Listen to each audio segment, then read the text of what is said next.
जी, राधे राधे। कैसे हैं आप सभी? तो जी स्वागत है आपका मेरे एक और न्यू व्लॉग में। आज का व्लॉग बहुत ही इंटरेस्टिंग होने वाला है, तो पूरा व्लॉग ज़रूर देखना।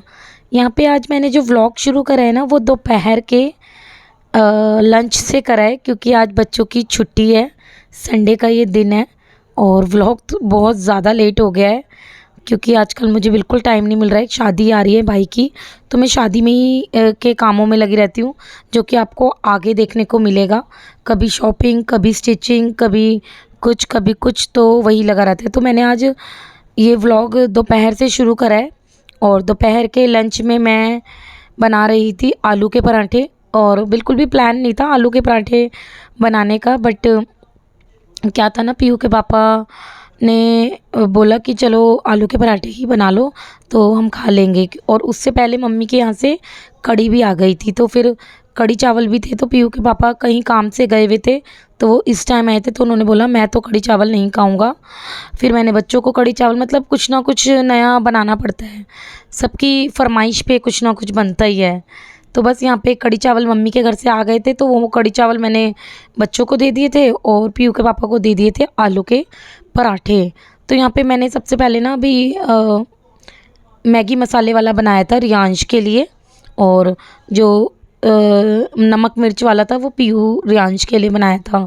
तो मुझे 2-3 बार आलूओं को मैश करना पड़ता है बार बार, क्योंकि मुझे अलग से आलू रखने पड़ते हैं, एक मैगी मसाले वाले, और पीयू के पापा मैगी मसाले वाले नहीं खाते हैं। यहाँ पे मैंने पीयू को कढ़ी चावल दे दिए थे, और पीयू के पापा ने और रियांश ने आलू के पराठे ही खाए थे। यहाँ पे कुछ पराठे मैं भी बना के रख दूँगी, क्योंकि आज मुझे मम्मी के घर भी जाना है काम से। मेरे को 2-3 सूट स्टिच करने थे। आपने मेरी पिछली वीडियोस में देखा भी होगा, जब मैं सूट के कपड़े ख़रीद के लाई थी, तो बस वही स्टिच करने हैं ना। तो मैं सोच रही हूँ, और आज मैं नहाई भी नहीं हूँ, और सुबह से मैं किसी काम में लगी हुई थी। तो बस सुबह नाश्ते में हमने बहुत ही हल्का खाया था, तो 12-1 बजे ही हमारा लंच हो गया था। तो बस वही मैंने निपटा दिया है। फिर मुझे रेडी होके घर पर भी जाना है, तो मुझे वही तैयारी करनी थी। यहाँ पे सभी को मैंने लंच दे दिया था, और यहाँ रियांश का लंच है।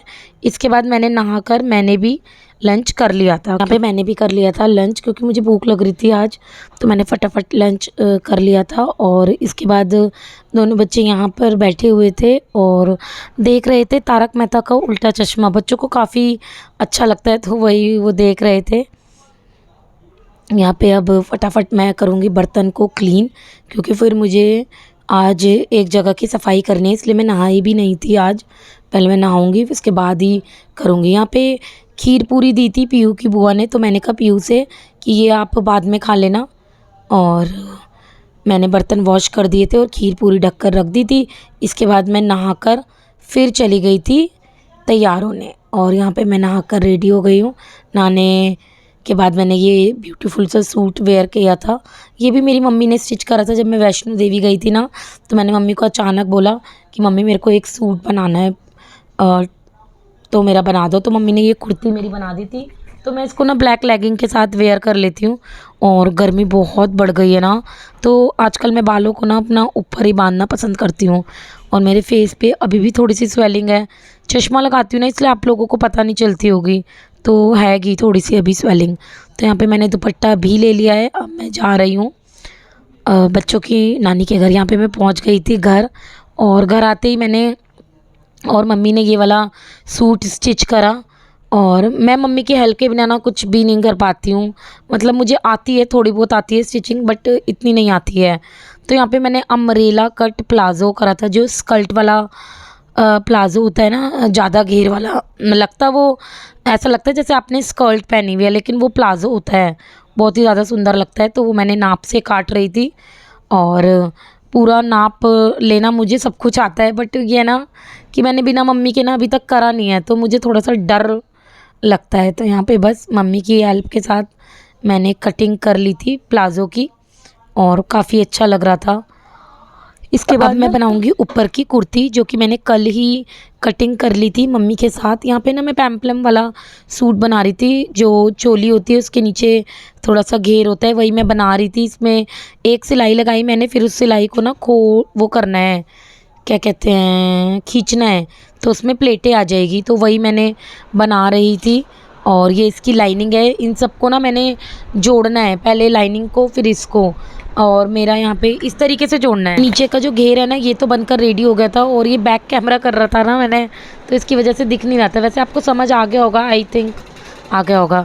तो ये बन गया था। इसके बाद मैंने नेक बनाना था, और नेक बनाने से पहले जो चोली है ना उस पर हम लोग ये जो लाइनिंग है इसको अटैच करना होता है, क्योंकि ये जो लाइनिंग है, और विदाउट लाइनिंग ये बन नहीं सकता था, क्योंकि जॉर्जेट है, काफ़ी जॉर्जेट थोड़ा पतला होता है। तो लाइनिंग मैं सेट कर रही थी, और मुझे थोड़ी सी आती नहीं है ना, तो मैं पहले ना पिन लगा लेती हूँ लाइनिंग पे ना, पूरे कपड़े को पहले सेट कर लेती हूँ, तो मुझे स्टिचिंग करने में ना दिक्कत नहीं होती। फिर ये जो जॉर्जेट का कपड़ा होता है ना ये भागता बहुत है, तो इसकी वजह से ना मैं कर लेती हूँ इस तरीके से काम। तो मुझे तो आती नहीं है ना स्टिचिंग इतनी ज़्यादा, तो मैं कर लेती हूँ इसी तरीके से, जिस तरीके से काम सही हो। अगर मैं बिना पिन लगाए करती हूँ ना, अभी मैंने कर लिया था, अभी तो मैंने आपको दिखाया नहीं ना, मैंने बिना पिन लगाए कर लिया तो मेरा सारा मुझे उधेड़ना पड़ा, फिर दोबारा से करना पड़ा, बहुत ज़्यादा दिक्कत होती है। इसलिए मैं पहले ही कोशिश ऐसी करती हूँ कि पिन लगा लूँ, तो मेरा जो काम है ना वो अच्छे से हो जाए। तो यहाँ पे जो फैब्रिक और लाइनिंग थी ना उन दोनों को मैंने अच्छे से स्टिच कर लिया है, दोनों फैब्रिक को, ये देख सकते हो दोनों ही मैंने कर लिए हैं। ये दूसरा फैब्रिक है, और ये आगे का और ये पीछे का। तो फ्रंट और बैक मैंने दोनों ही स्टिच कर लिए हैं। इसके बाद मम्मी ने ना नेक जो था ये गला इसका, ये बुकरम पे कट कर दिया था। अब मैं इसको फैब्रिक पे लगाऊंगी, जो हमें इसकी चौड़ाई लेनी थी उसका जो पूरा मेज़रमेंट था ना उस तरीके से लगा के मैंने फिर से इस पर पिन लगाई। आपको पता ही है मैं नहीं कर पाती हूँ, तो मैंने पिन लगा के करना बहुत अच्छा होता है। इससे आपके काम में ना फिनिशिंग भी बहुत अच्छी से आती है, और आपका जो काम है ना एक ही बारी में अच्छे से होता है, नहीं तो होता नहीं है। तो यहाँ पे बस पिन लगा के मैंने पूरा जो गला है ना इस पे जो कपड़े को अच्छे से मोड़ दिया था। इसके बाद मैंने इस जो भी गला बनाया था ना फैब्रिक पे लगाया, और फैब्रिक पे भी ना इसको और वैसे मैं आपको ना बता नहीं रही हूँ, मतलब मैं आपको ये बता रही हूँ कि छोटे से काम करने में भी मुझे बहुत ज़्यादा दिक्कत हो जाती है।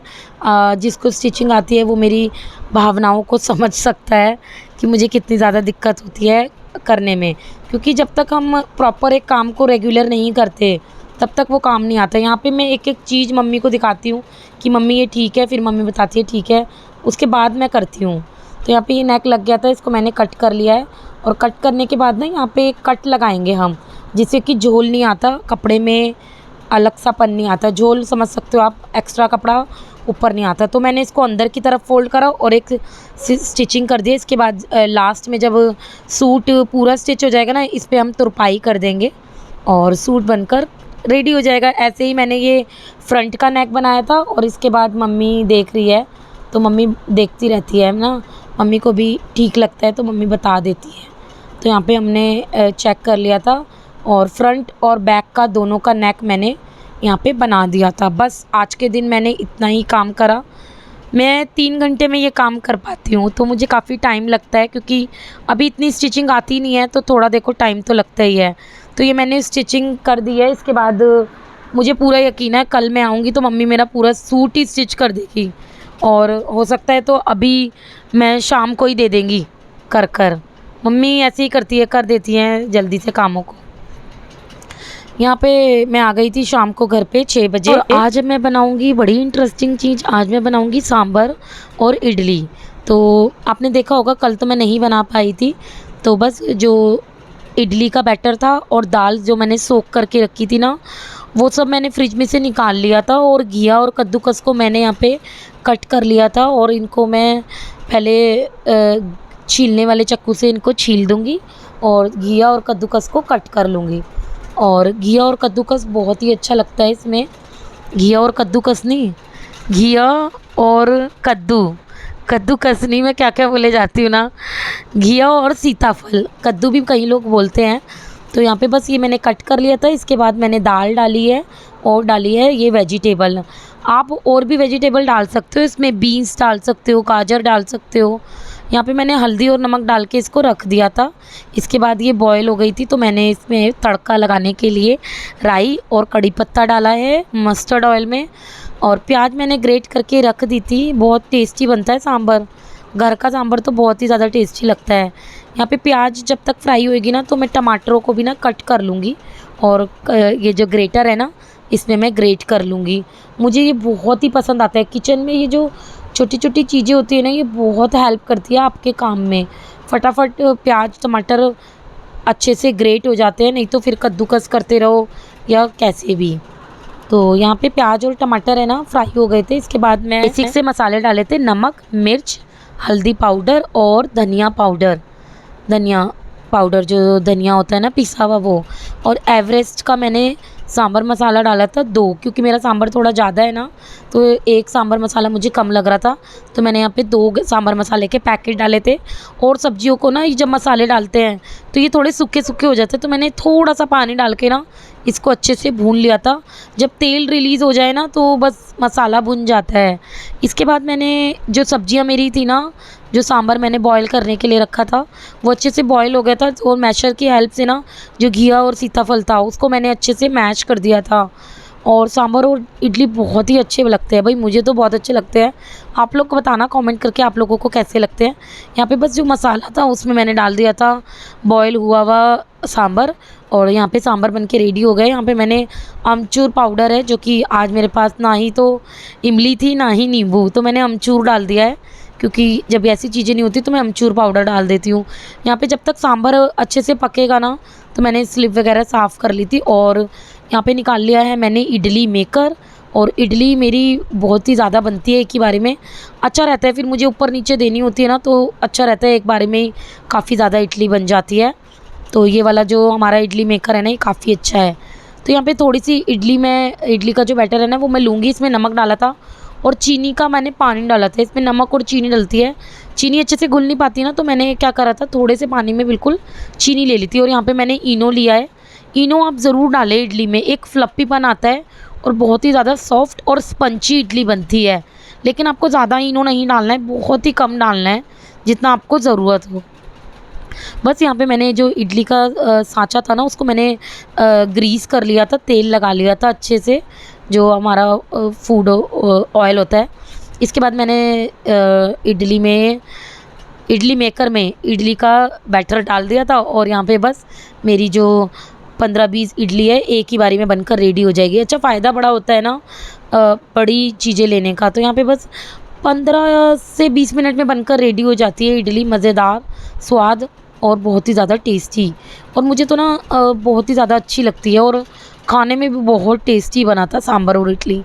तो यहाँ पे मैं इडली को ना 5 मिनट रख दिया था। और इसके बाद भी जब मैं निकालती हूँ ना इडली तो 5 मिनट के लिए रख देती हूँ, क्योंकि जो ये ना बनने के बाद हवा में थोड़ा अच्छे से ये फर्मेट होती है, मतलब एक इसका अच्छा सा लुक आता है।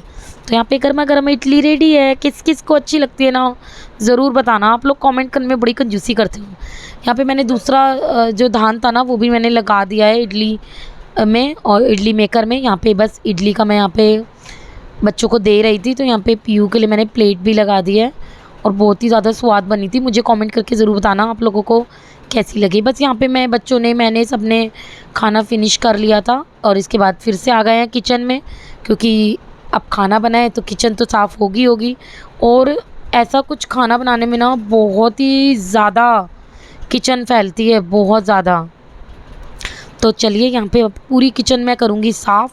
सांभर और इडली को मैंने छोटे छोटे बर्तनों में ना ट्रांसफ़र कर दिया है, क्योंकि मैं ये वाले जो बर्तन है ये वॉश करके रखूँगी और पूरी किचन को डीप क्लीन कर देंगे। यहाँ पे जो बर्तन है ना वो सिंक के ऊपर तक आ चुके हैं और बहुत ज़्यादा बर्तन हो गए थे, तो बस मैं वही वॉश करूँगी।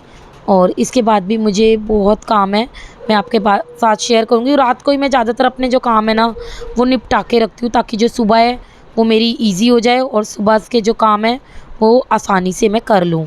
तो काफ़ी बर्तन हो गए थे और बर्तन मांजना मुझे बिल्कुल अच्छा नहीं लगता, लेकिन मैं क्या करूँ, करने पड़ते हैं यहाँ पे सारे काम। तो यहाँ पे बस थकावट बड़ी हो गई थी। सारे बर्तन मैंने वॉश कर दिए थे और इसके बाद जो कपड़े मेरे पड़े हुए थे ना वो भी मैंने फ़ोल्ड कर लिए थे। तो वो फ़ोल्ड करे हुए ही रखे थे, तो मुझे अलमीरा में लगाने थे। और काफ़ी दिनों से मेरे को रियांश वाली अलमारी भी साफ़ करनी थी और बिल्कुल भी टाइम नहीं मिल रहा है। शादी बिल्कुल सर पे है ना, तो मेरे को बिल्कुल भी टाइम नहीं मिल रहा है। बहुत सारे ऐसे काम होते हैं जो हमें करने पड़ते हैं। यहाँ पे रियांश पता नहीं क्या बोल रहा था और बहुत ही ज़्यादा पता नहीं मैंने मतलब बैकवाइज ही कर दी। और यहाँ पे रियांश के कुछ ऐसे कपड़े थे ना जो छोटे हो गए थे, तो वो मैंने निकाल दिए हैं।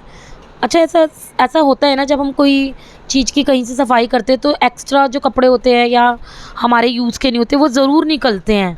तो मेरे साथ भी ऐसा ही हुआ, तो वो सब मैंने कपड़े निकाल के रख दिए हैं। इसके बाद जो मेरे कपड़े ऊपर पड़े हुए थे वो तो मैंने ध्यान ही नहीं दिए। फिर मैंने सारे जो कपड़े थे वो लगा दिए सबकी अलमीरा में। इसके बाद बच्चों की जो ड्रेस है वो भी मुझे पूरी प्रेस करनी है। तो ये रात के जो सुबह के काम है ना, ये रात को करने मुझे अच्छे लगते हैं। तो यहाँ पे बस जो बच्चों के कपड़े थे, और इन कपड़ों के बाद जब मैं फ्री होंगी ना, ये मेरा लास्ट काम है। मुझे ऐसे नींद आती है जैसे मैं बेहोश हो गई हूँ, लेटते ही मैं सो जाती हूँ क्योंकि मुझे इतनी थकावट हो जाती है ना सुबह से। तो चलिए ये वाला व्लॉग मैं यहीं पे एंड करूँगी। कैसा लगा ना आपको पूरा व्लॉग ज़रूर बताना, और पूरे व्लॉग में आपको क्या अच्छा लगा ये भी मुझे ज़रूर बताना। मिलती हूँ इसी तरह कल के व्लॉग में, इंटरेस्टिंग व्लॉग में। तब तक के लिए बाय बाय, राधे राधे।